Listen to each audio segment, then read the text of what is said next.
I have these dreams, I felt like I was under a rain. I never see the face, but I hear the voice.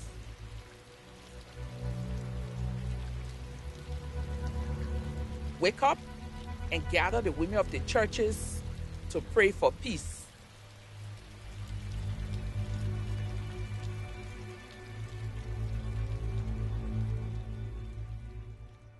The dream bearer is the dream carrier. You had the dream, and you have to carry the dream. What if the dream is asking the impossible? I know, because at that point I was like, I cannot do this. I can hardly pray except for once in a while. And then I was living in sin. I wasn't married to the man I was with. So how do I stand in front of church people and talk to them about praying to God for peace when my life was not peaceful? And they told me it doesn't matter. God used the foolish things of this world to confront the wise.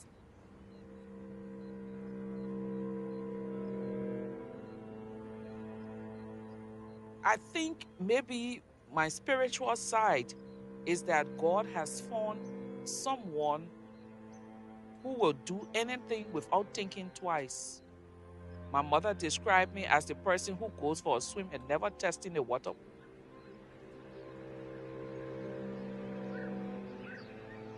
Whether there are alligators underneath, I just go.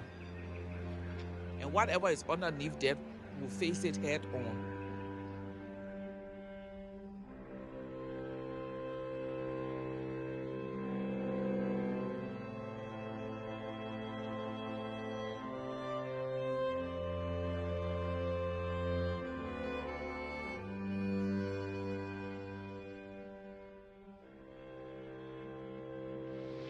You Liberian people, I'm telling you today, those at home and abroad,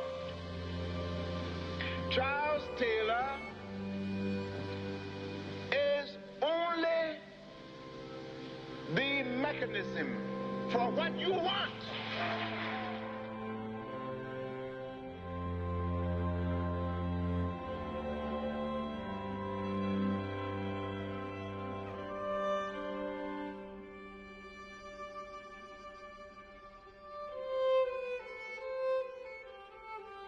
At what point did you know that everything was lost? July of 1990. And one after the other, we hear bad news about family and friends that their entire family got wiped out. That was the week that the soldiers came to the church compound where we stay, held us hostage for a moment, and let us go. That night, they would go to the church and kill over 200 people. People were in the church and they were killed. It meant that God was not even paying attention. My faith in God just went from this high to this low. Sad part about reaching that point was being very angry to the point that I made a lot of stupid mistakes, and it would take me many years to recover some of the mistakes that I made. But very angry. Very, very angry. Angry at God for not answering our prayers. Angry at my society for being hypocritical, teaching me that we're all one. Angry for so many reasons, for the innocent lives being lost. Just angry as a young person, not understanding the madness that had taken over my people.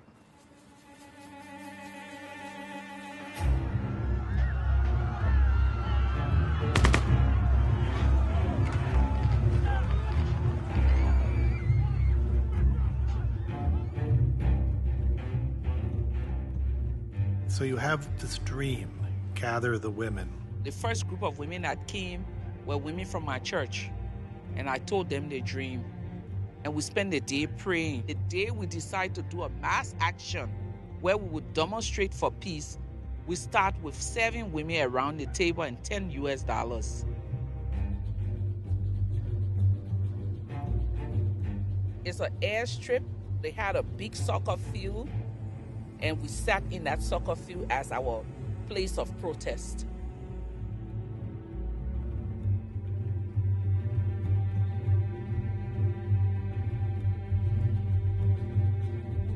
And Charles Taylor was aware that you were there. Well, that field was centrally located.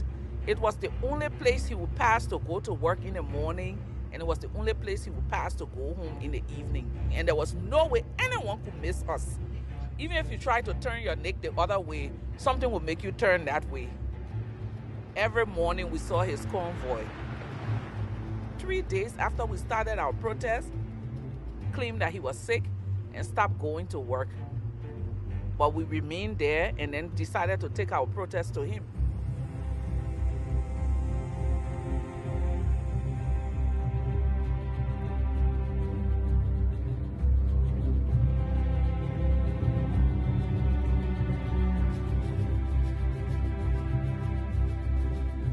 We were over 2,500 women that went to see him. He said we should take 10 women up to his office to talk to him. And I said, hell no. They wanted those women. The women had come and he had to come down to see them. When he came down, he offered us seat. We refused the seat and sat on the floor. The podium was positioned that I would be talking to the women because the women were sitting down. And then he was at my back. And I said to them, no. The guy who was his protocol officer was like, why do you want to cause problems? Just leave it there. And I said, no. So I turned it around. My back was never to him. He's wearing dark glasses. Look, wearing dark glasses, and my opinion was that he was too afraid to look us in the eye.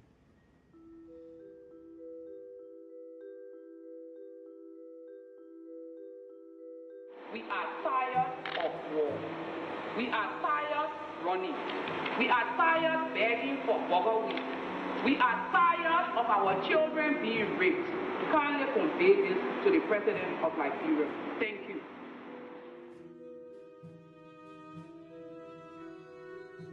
The only language they know is violence.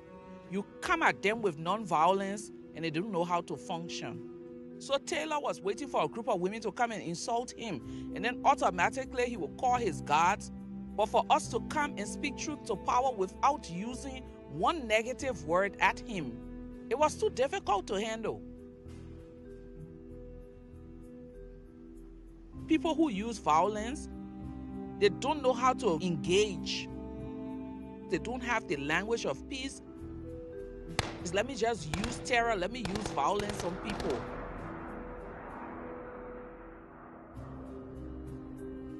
So the only word they know for peace is fight. You know, fight for peace. Use violence as a means of clamping down on a group of people. Kill. Yes. So what did he do? Well, he got up and told us that he would go to the peace talk. That was the first time he would make a public declaration about going to peace talk. So we felt like we had accomplished what we went there for. And we didn't have to raise any arms. People had been raising arms for 14 years.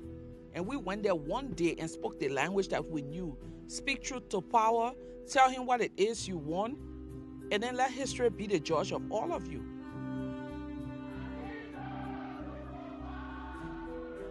We followed them to their peace talks in Ghana. We are their conscience. Sitting out here, we are calling to their conscience to do the right thing. And the right thing now is to give the Liberian women and their children the peace that they so desperately need.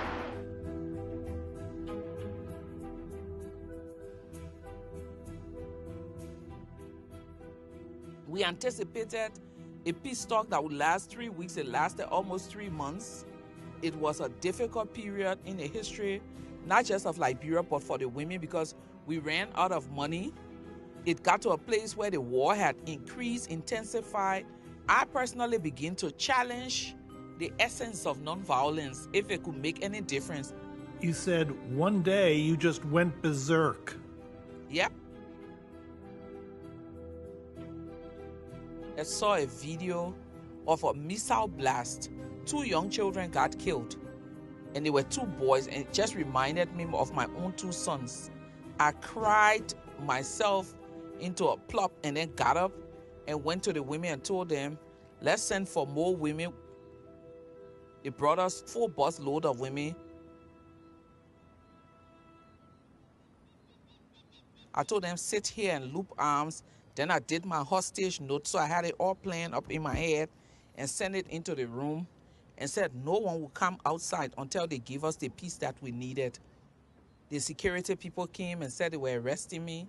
I told them I would make arresting me very easy because I was stripped naked for them to take me to prison. As soon as I started, they all ran away and left me. You created a peaceful solution by threatening to take your clothes off? People ask this question all of the time.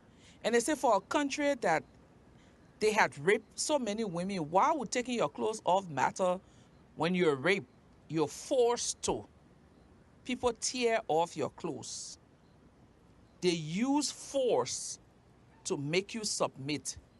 But when someone stands up where you're so desperate for peace and you're so hurt and upset at the state of a nation, where you decide to take your last shred of pride and give it away, that is the ultimate. So it wasn't threatening for peace. It was saying to a society that had taken away all of my belief in social justice, all of my belief in that men will protect women, all of my belief in that religious groups can live together peacefully. I was finally telling them, you've taken all of this from me. I'm giving you the last bit of my pride. And it worked. Well, they listened. They listened. What we've done here today is to send out a signal to the world that we, the Liberian women in Ghana, at this conference, we are fed up with the war, and we are doing this to tell the world we are tired of fighting the killing of our people. We can do it again if we want to. 3 weeks later, we got a peace agreement. We haven't gone back to war in 10 years. And what happened to Charles Taylor? He went to The Hague, and he's there for 50 years.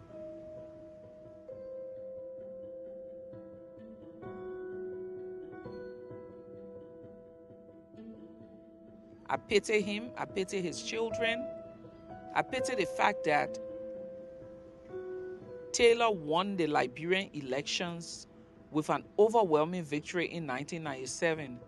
He had the opportunity to be a leader even after he had done so much harm to the people of Liberia. But he decided instead, I will be a ruler.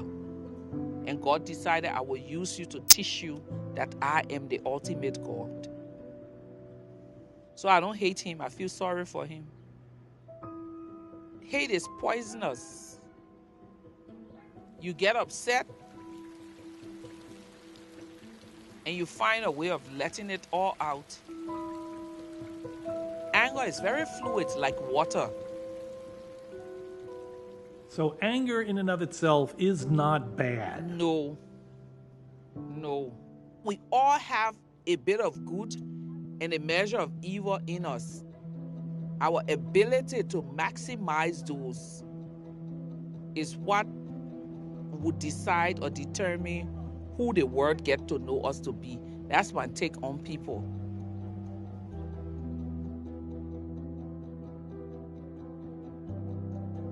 Could peace have come to Liberia without women, without you? It needed women in a way that it would be very difficult for anyone to understand. Because we had a very, and still do have a very patriarchal society. It was a moment in our history where something had to change. And that change that was needed was not just with the men and the guns, but it was that these women would come and it would show another way. Did it need me? I think I needed it more. I needed it to learn a lesson about the faith that I lost in humanity, the faith that I lost in my sense of community. Coming together to work with these women brought me back to the understanding and gave me that belief that even after the worst, you can still forge a community. Who are these women? I would say we are mother, grandmother, ეს შეათი